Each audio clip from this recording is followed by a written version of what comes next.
Kailan pa nagsimula ito at bakit napunta dyan ang interest ninyo? So, actually po, matagal na po ito nagsimula, no? So, sa Bel Air Makati po kami nag-start.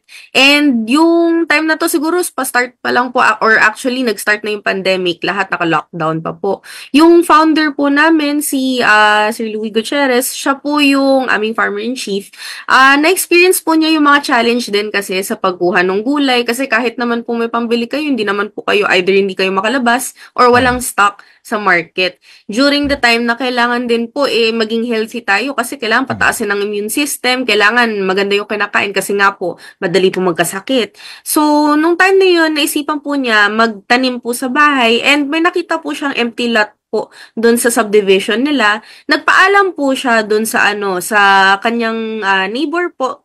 And pumayag naman po sila na gamitin para gumawa ng isang maliit na farm po doon sa community, no. So noong una parang pet project lang po siya during the pandemic. Ang dami po 'di ba naging plantito, plantita.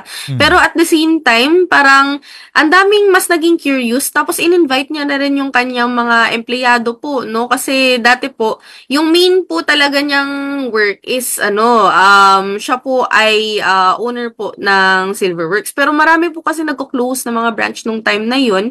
So, ang nangyari po is in-invite niya po magtanim yung ibang mga interested po niyang empleyado para rin makip po nila yung job nila. May ginagawa po sila during the pandemic. And hindi po sila kailangang ma-displace po, no? So, yung mga nag-volunteer doon from the team as well as yung mga ibang workers na na-displace ng pandemic, nag-start mag-work for the farm. And then, biglang may mga naging interesado na mga neighbors po niya until kumalat siya po, no? So, yung project po initially, it was known as Urban Farmers of Bel Air po. And ganito ko rin po nalaman yung project po dati before po kami nalipat sa BGC alongside yung team po ng volunteers po back then. Dinala po namin yung project dahil meron pong nag-visit po sa amin na taga Ayala Land and kinonect po kami sa BGC and sa Fort Bonifacio Development Corporation po.